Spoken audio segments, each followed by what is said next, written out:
जय श्री कृष्णा, जय श्री राम, जय हो माता, जय राधे श्याम। और आप सब कैसे हैं? आप देख रहे हैं तुलसी तपोवन यूट्यूब चैनल। और इस वीडियो में हम कुछ चर्चा कर रहे हैं, वो ये है कि भीष्म पंचक कब से है। कोई कह रहा है 1 नवंबर से, कोई कह रहा है 2 नवंबर से है, क्योंकि एकादशी 2 नवंबर की है। इसलिए तो मैं आपको कहना चाहूँगा भीष्म पंचक 2 नवंबर से नहीं है, भीष्म पंचक 1 नवंबर से है। और जो 5 दिन हैं भीष्म पंचक, जिसको पचवीका भी कहते हैं, इनका इतना बड़ा महत्व है। जो कार्तिक स्नान न कर पाया, कार्तिक पूजन नहीं कर पाया, यदि लास्ट के इन 5 दिनों में वह कर लेता है तो उसे कार्तिक स्नान करने का फल प्राप्त हो जाता है। तो इसको आप 1 नवंबर से ही कीजिएगा। 1 नवंबर को भोर में जल्दी से स्नान कीजिएगा। और जो पूजा है, पूजा भगवान सालराम की है। देखो कितना लिखा है कि महीने के अंत में 5 दिन ये इतने पवित्र हैं, इन दिनों में दीपदान किया जाए, अक्षय फल की प्राप्ति होती है। 30 नंबर का श्लोक है, मैं बोले देता हूँ। विशेषेण पुत्र पंच दिनानि च, भगवान कहते हैं, भगवान महादेव कहते हैं कार्तिकेय जी को कि पंच दिनानि च, 5 दिन इतने अद्भुत हैं।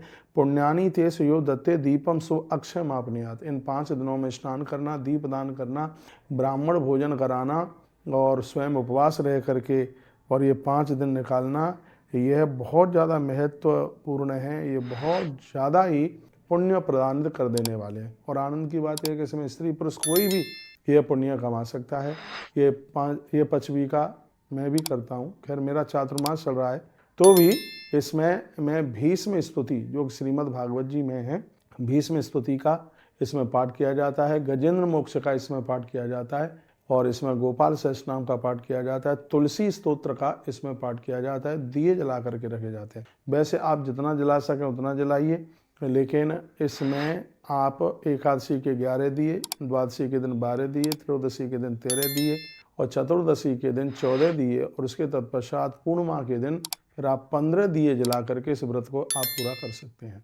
तो यह व्रत अपने आप में बहुत ज़्यादा अद्भुत है। इसमें नित्य शालराम भगवान का वंदन पूजन, यदि आप पूजा करने में असमर्थ हैं तो उनका आप दर्शन कीजिए। शालिग्राम शिलायाम त्युतलोक्यम सचराचरम, कहते हैं कि शालिग्राम शिला की इतनी बड़ी महिमा है कि संपूर्ण त्रिलोक शालिग्राम शिला के ऊपर ही स्थापित है, ऐसा वर्णन किया गया है। शालिग्राम शिला पर संपूर्ण त्रिलोक स्थित है। जो मनुष्य शालिग्राम शिला का दर्शन कर लेता है, प्रणाम कर लेता है, पूजन कर लेता है, वर्णन किया गया है कि वो करोड़ों यज्ञ करने का फल प्राप्त कर लेता है और करोड़ों गायों के दान का फल प्राप्त कर लेता है। 5 नंबर का श्लोक है, दृष्टम प्रणमितम ये न स्नापितम पूजितम तथा यज्ञ कोटि गुणम पुण्यम गवाम कोटि फलम लभित।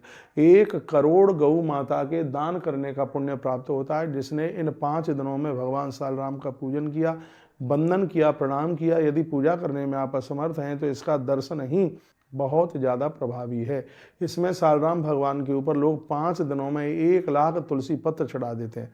इतनी बड़ी महिमा। 1 लाख मन ना चढ़ा पाए कोई बात नहीं, 108 तुलसी पत्र पूरे 5 के 5 दिन पहले से तोड़ लेना, क्योंकि द्वादशी के दिन तुलसी पत्र नहीं तोड़ा जाता। आचमन किया, उसको तुलसी दल दिया जाता है, भगवान को चढ़ाया जाता है। लेकिन द्वादशी के दिन, जैसे रविवार के दिन तुलसी पत्र नहीं तोड़ा जाता, ऐसे ही द्वादशी के दिन भी तुलसी पत्र तोड़ा नहीं जाता है। तो पहले से आप यह व्यवस्था कर लें। नमस्कारम तु मनुजा शालिग्राम शिलार्चने, कहते हैं जो मनुष्य शालराम भगवान को प्रणाम भी कर लेते हैं, मुक्ति में अपने आते, ऐसे लोग मुक्ति के अधिकारी हो जाते हैं।